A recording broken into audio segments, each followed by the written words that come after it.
Good morning. आज जो question हम डिस्कस कर रहे हैं वो कैंसर ऑफ ब्लैडर के क्वेश्चंस हैं और डे बाय डे हम डेली 10 क्वेश्चन डिस्कस करेंगे। पहला क्वेश्चन है, एक क्लाइंट है जिसमें अंडरगो सिस्टोमी गया हुआ है और हमने इलियक कंड्यूल्ट डाइवर्जन लगाया हुआ है। तो नर्स ने डिस्चार्ज के टाइम पेशेंट को क्या इंस्ट्रक्शन देनी है।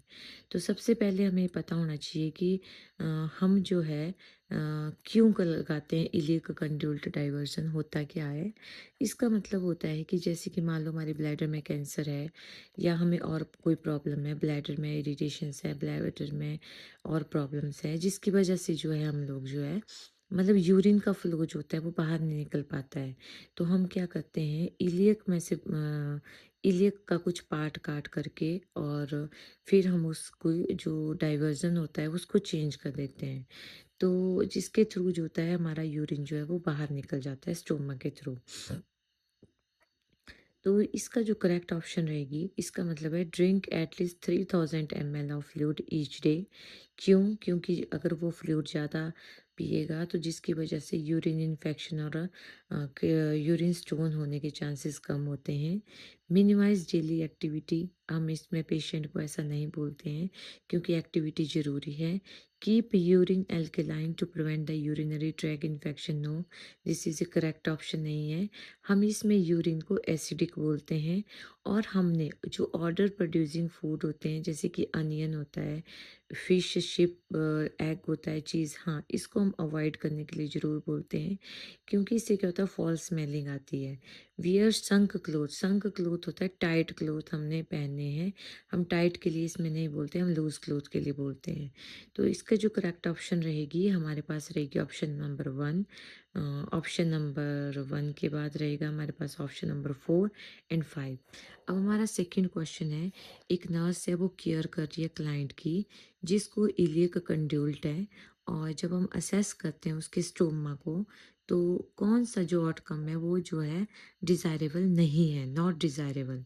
देखो, स्टोमा आपको पता ही है होता क्या है। स्टोमा वही है जो ओपनिंग की होती है और वहाँ बैग लगा होता है जिसके थ्रू जो है हमारा यूरिन बाहर जाता है।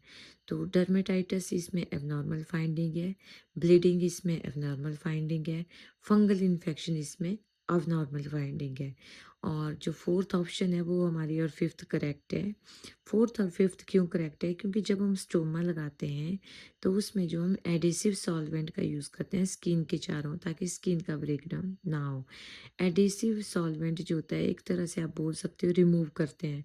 जो ओल्ड स्टोमा होता है उसका उसको जब हमने रिमूव करना है तो इसी एडिसिव सॉल्वेंट का यूज़ करते हैं और स्किन जो है वो टियर ना हो। और जब हम इस पैक को रिमूव करते हैं तो हम टॉप से बॉटम में रिमूव करते हैं। Placing skin cement on the, ये भी आपके हमारे पास सही रहेगा। क्वेश्चन नंबर 3 है हमारे पास, एक क्लाइंट है जो एडमिटेड है रिकवरी रूम में सिस्टोस्कोपी के बाद। Before the nurse can discharge the client, the nurse should be sure that the client, cystoscopy means आपने यूरिनरी जो ब्लैडर है उसको देखा, उसके बाद हमारा मतलब नर्स ने डिस्चार्ज से पहले क्या चेक करना है उस पेशेंट का। तो हमने बॉबल मूवमेंट तो हम नहीं चेक करेंगे। पेन मेडिकेशन एज बॉइडिंग, ऑप्शन 3 इसकी सही है क्योंकि जो हमारे पास सिस्टोस्कोपी होती है उसकी जो कॉम्प्लिकेशन होती है वो हमारे पास होती है यूरिनरी रिटेंशन, हमारे पास हेमरेज और इन्फेक्शन। तो इसकी जो करेक्ट ऑप्शन रहेगी that is option number 3 as voiding. हमने चेक करना है कि कहीं यूरिन रिटेन तो नहीं हुआ है। तो इसको इसकी जो करेक्ट ऑप्शन रहेगी वो रहेगी ऑप्शन नंबर 3। नेक्स्ट क्वेश्चन है हमारे पास क्वेश्चन नंबर 4। एक नर्स है जो कंडक्ट करती है assessment on the client, bladder cancer हुआ है। तो common sign of bladder cancer क्या है, तो इसका जो साइन है वो है पेनलेस हिमेट्यूरिया। मीन्स पेनलेस, आपके यूरिन में ब्लड आने लगता है, उसमें पेन फील हमें नहीं होती।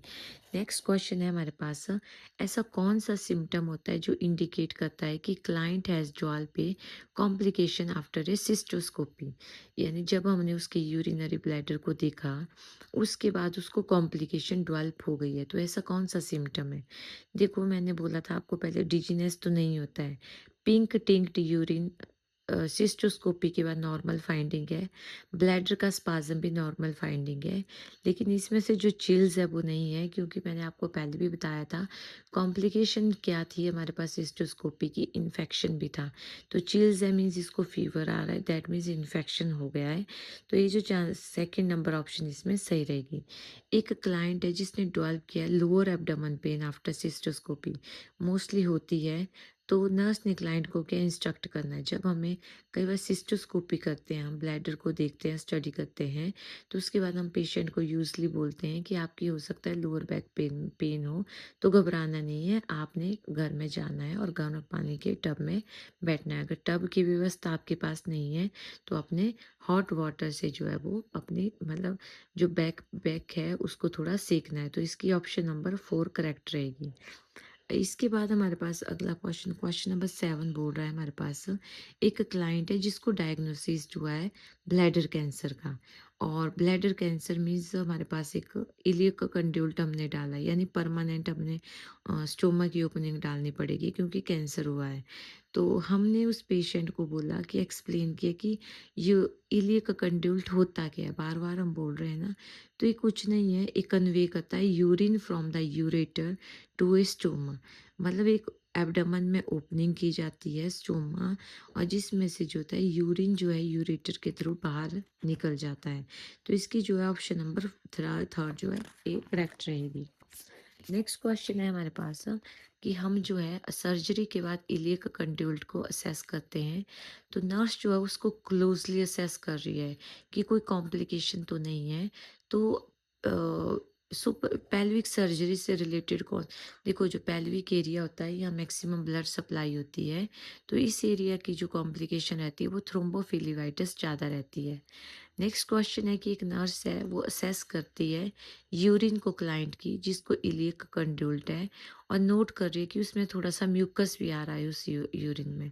तो घबराने की बात नहीं है, अगर म्यूकस आ रहा है उस यूरिन में तो क्यों आ रहा है, the nurse should change the no, notify no, obtain a urine specimen for the no, encourage a high fluid intake के लिए बोलते हैं, क्योंकि कई बार क्या होता है जो हमने जब इलियक का कंड्यूट किया होता है तो इलियम का जो पार्ट लिया होता है वहाँ पे म्यूकस की फॉर्मेशन होती है, वो थोड़ा स्टिकी होता है, जिसके कारण अगर हम फ्लूइड इनटेक कम करते हैं तो कई बार वो म्यूकस जो होता है हमारे यूरिन में आने लग जाता है। इसलिए हम पेशेंट को एनकरेज करते हैं कि आपने जो है वो हाई फ्लूइड इनटेक करना है। तो इसकी जो ऑप्शन नंबर 4 है वो करेक्ट रहेगी।